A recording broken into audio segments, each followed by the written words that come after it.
Undang-Undang tentang Tindak Pidana Kekerasan Seksual dapat disetujui untuk disahkan menjadi undang-undang.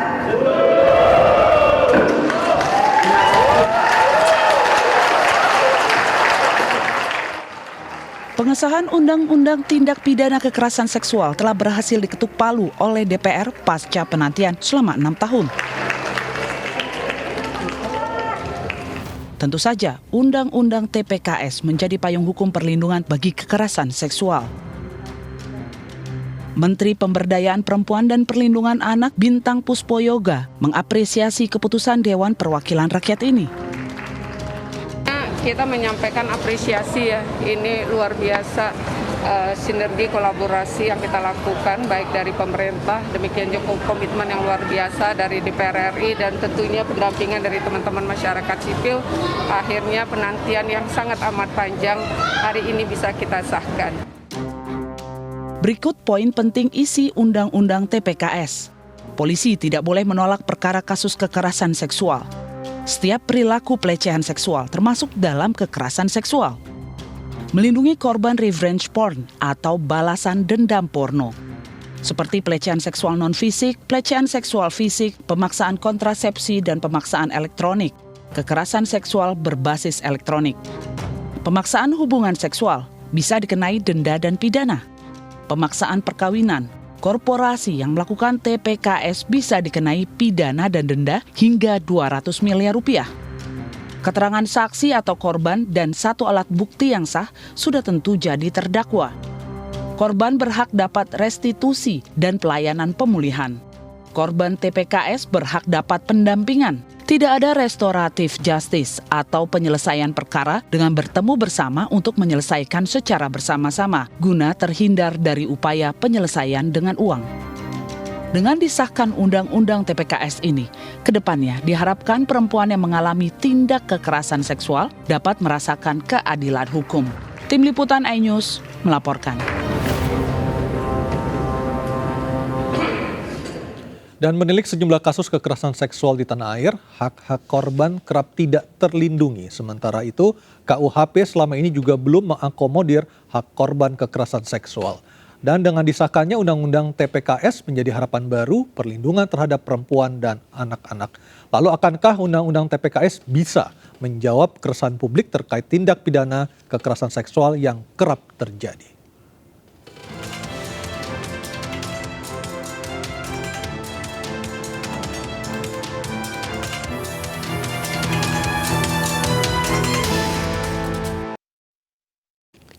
Dan setelah ditunggu sekian lama, rancangan Undang-Undang Tindak Pidana Kekerasan Seksual atau RUU TPKS yang digodok sejak 2012 akhirnya disahkan menjadi undang-undang. Untuk disahkan menjadi undang-undang. Bunyi tepuk tangan dan sorak-sorai memenuhi ruang rapat paripurna DPR setelah rancangan Undang-Undang Tindak Pidana Kekerasan Seksual RUU TPKS disahkan jadi undang-undang dalam rapat paripurna. Suasana rapat paripurna menjadi sangat meriah karena luapan kegembiraan para anggota dewan dan hadirin yang sudah lama menanti RUU TPKS disahkan jadi undang-undang. Ketua DPR RI Puan Maharani berharap implementasi Undang-Undang TPKS dapat menghadapi dan menyelesaikan kekerasan seksual serta melindungi perempuan dan anak di Indonesia. Pengesahan RUU TPKS memang menjadi perhatian publik sepanjang waktu. Butuh waktu sekitar 10 tahun sejak tahun 2012 ketika Komnas Perempuan pertama kali menggagas RUU TPKS yang awalnya berjudul RUU Penghapusan Kekerasan Seksual hingga RUU ini akhirnya disahkan. Dalam kurun waktu tersebut, RUU ini sempat keluar masuk program legislasi nasional Prolegnas, prioritas sebelum akhirnya disahkan pada tahun ini. Ketua Panitia Kerja Rancangan Undang-Undang Tindak Pidana Kekerasan Seksual RUU TPKS, Willy Aditya menyatakan Undang-Undang TPKS yang disahkan kemarin adalah bentuk kehadiran negara dalam melindungi korban kekerasan seksual. Willy menjelaskan UU TPKS mengatur Victim Trust Fund atau dana bantuan bagi korban, yakni kompensasi yang diberikan negara kepada korban kekerasan seksual jika pelaku kekerasan seksual tidak bisa membayar restitusi. Selain itu, Willy juga menilai Undang-Undang TPKS adalah undang-undang yang berpihak dan berperspektif pada korban.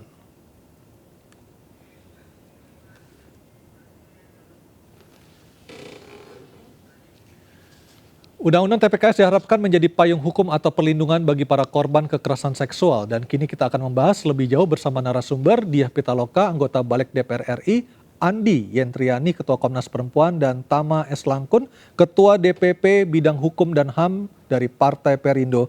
Selamat malam. Malam, salam sehat. Salam sehat, Mbak Andi, Mas Tama. Ibu Diah kelihatannya belum bisa bergabung bersama kami. Kita akan berdialog terlebih dahulu dengan Mbak Andi Yentriani dari Komnas Perempuan dan juga Mas Tama Langkun dari DPP Perindo. Saya ke Mbak Andi dulu. Mbak Andi, selamat ya. Akhirnya setelah dari 2012 akhirnya bisa menjadi undang-undang. Perjuangan yang tidak kenal lelah dari teman-teman Komnas Perempuan dan juga elemen-elemen yang lain akhirnya bisa terwujud menjadi sebuah undang-undang kemarin di DPR. Yang ingin saya pertanyakan pertama kali malam hari ini kepada Mbak Andi adalah sebagai inisiator lahirnya undang-undang ini, seberapa besar antara ekspektasi di awal di tahun 2012 dengan undang-undang yang sekarang ada yang kemarin disahkan oleh DPR? Seberapa besar deviasinya, Mbak? Terima kasih. Ini memang satu hasil yang patut kita rayakan bersama karena tampak jelas di dalam seluruh proses pembahasan semua elemen berusaha betul-betul untuk memastikan hak-hak korban atas keadilan dan pemulihan ini betul-betul bisa mendapatkan terobosan yang lebih baik. Baik itu dari elemen legislatif, eksekutif, bahkan hukum selain tentunya elemen masyarakat sipil, khususnya komunitas korban. Nah, sebagai inisiator tentunya kami sangat bersenang hati ya karena hampir seluruh masukan-masukan yang di awal diserahkan itu telah menjadi pertimbangan. Tentunya ada beberapa perbedaan pandang, tetapi sungguh perbedaan pandang ini beda sekali antara sesi pertama dengan sesi kedua. Dari periode pertama pembahasannya dengan periode kedua kali ini ya.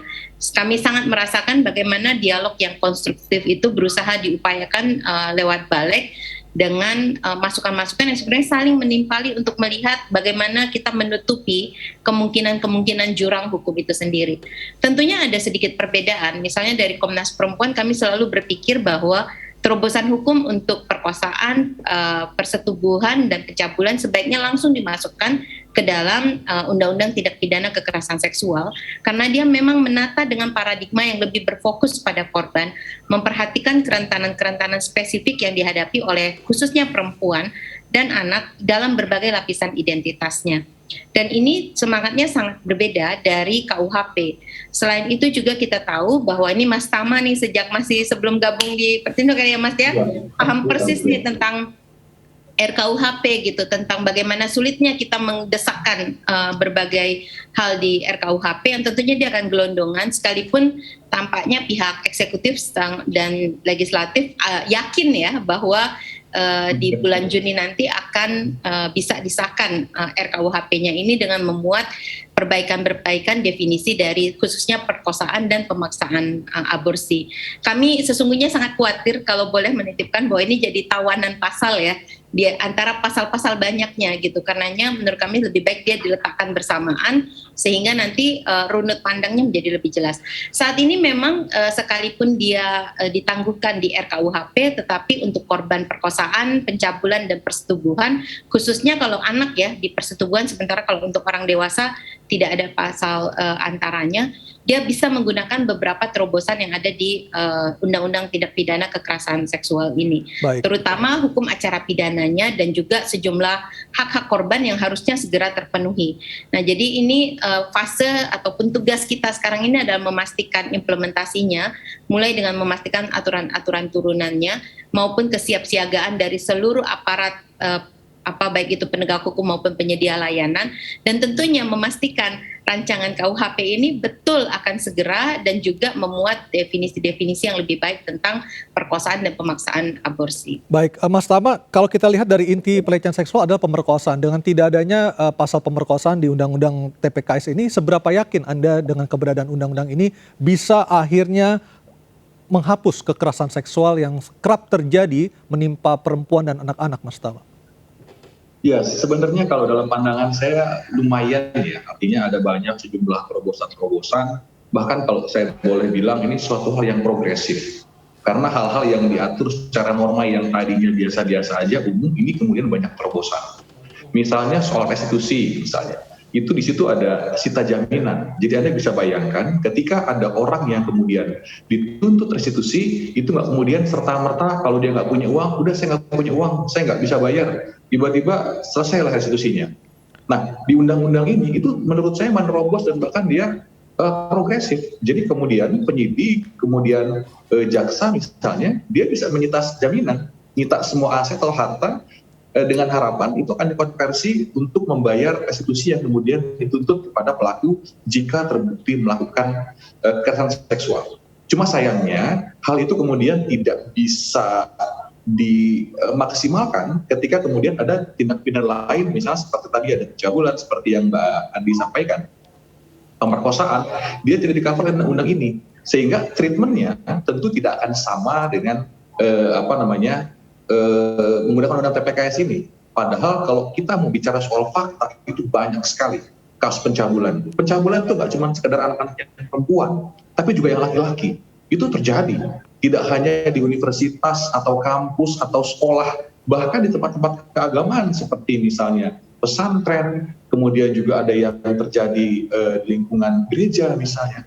Itu menurut saya menjadi coverage area yang harusnya itu bisa di-cover oleh TPKS. Tapi lagi-lagi tadi yang Mbak Andi sampaikan, ini belum tercover, jadi perjuangan Mbak Andi dan kawan dan kita semua tentu saja belum selesai di sisi regulasi. Padahal kita udah siap-siap nih, mau ngawal di proses.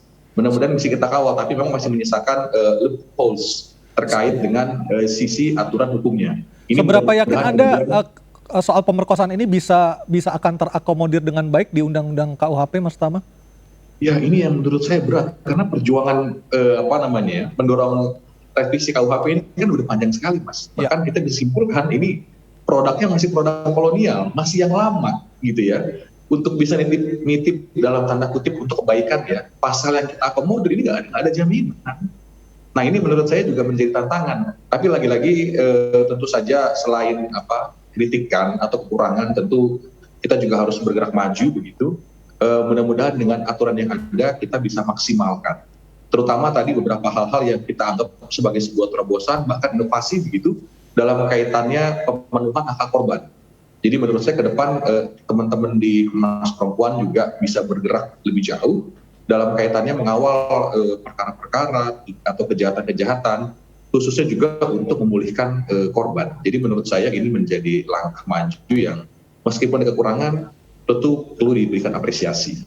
Baik, Mbak Andi, apa yang disampaikan oleh Komnas Perempuan sebagai masukan untuk pembahasan Undang-Undang KUHP revisinya terkait dengan kasus pemerkosaan yang tidak tercover di Undang-Undang TPKS ini, agar nanti bisa maksimal penerapannya di lapangan?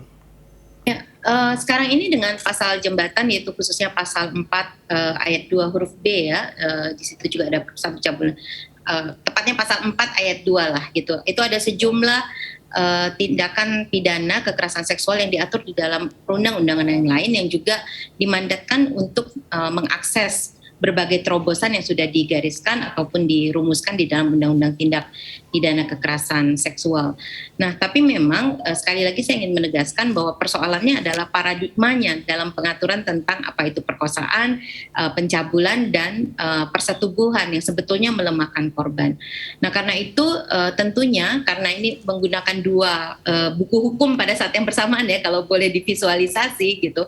Jadi tentunya kita perlu memastikan bahwa aparat penegak hukum sangat paham ketika mereka mendapatkan laporan tentang kekerasan seksual, mereka harus segera menggunakan Undang-Undang TPKS yang sudah disahkan ini. Artinya proses sosialisasi dan membangun kapasitas itu menjadi satu urgensi sekali. Apalagi dengan undang-undang yang baik itu pasti akan ada dorongan ya dari keyakinan korban untuk melaporkan kasusnya.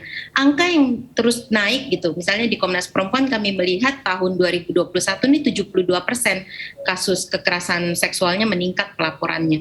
Ini tetap saja sebetulnya puncak gunung es. Jadi ke depan kita harusnya mengantisipasi jumlah laporan yang lebih banyak, karenanya kesiapsiagaan tadi yang saya sampaikan itu yang harus kita utamakan. Selain tentunya mengawal rumusan nanti di KUHP yang juga panjang lebar tadi itu ya, karena nggak hanya pasal tentang itu saja gitu. Nah, yang kedua adalah juga memastikan secara struktur dia kuat. Kami sudah membincang ini, Pak Kapolri juga sudah menyampaikan kepada publik bahwa ada keinginan untuk menjadikan unit pelayanan bagi perempuan dan anak sebagai direktorat. Jadi dia lebih kuat gitu dan bisa menjangkau lebih besar.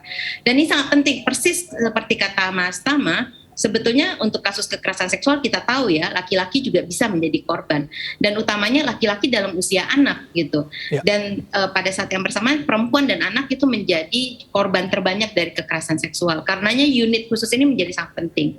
Hal yang ketiga, karena memang pintu masuk pelaporan untuk proses hukum kan ada di kepolisian.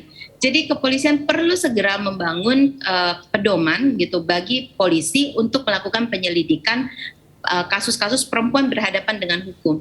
Sementara penguatan di tingkat kejaksaan dan Mahkamah Agung yang sudah punya pedoman yang serupa ini tentang bagaimana melakukan penuntutan dan persidangan bagi perempuan berhadapan dengan hukum harus diharmonisasikan dengan Undang-Undang Tindak Pidana Kekerasan Seksual sehingga dia menjadi lebih komplementari satu dengan yang lainnya. Baik. Nah, dengan cara seperti ini kita bisa membantu termasuk korban perkosaan sekalipun dia mengaksesnya lewat pasal jembatan tadi, tidak secara langsung diatur di dalam Undang-Undang Tindak Pidana Kekerasan Seksual. Tentunya ini bukan soal proses hukum saja, karena di dalam konsep Undang-Undang Tindak Pidana Kekerasan Seksual yang paling baik juga adopsi dari konsep layanan terpadu. Jadi soal pendampingan, termasuk pendampingan psikologi, perlindungan, juga bagi keluarga itu sebetulnya harus menjadi satu kesatuan layanan yang diberikan khusus bagi korban kekerasan perkosaan. Kami melihat dari data Komnas Perempuan hanya 30% saat ini ya yang bisa naik ke proses hukum, dan itu semuanya sangat mengandalkan ada tidaknya pendampingan. Baik, nanti kita akan elaborasi lagi termasuk hak-hak apa saja dari para korban yang di cover ataupun dijamin oleh Undang-Undang TPKS yang baru disahkan kemarin. Kita akan kembali sesaat lagi Mbak Adi dan juga Mas Tama, dan pemirsa MNC News Prime segera kembali.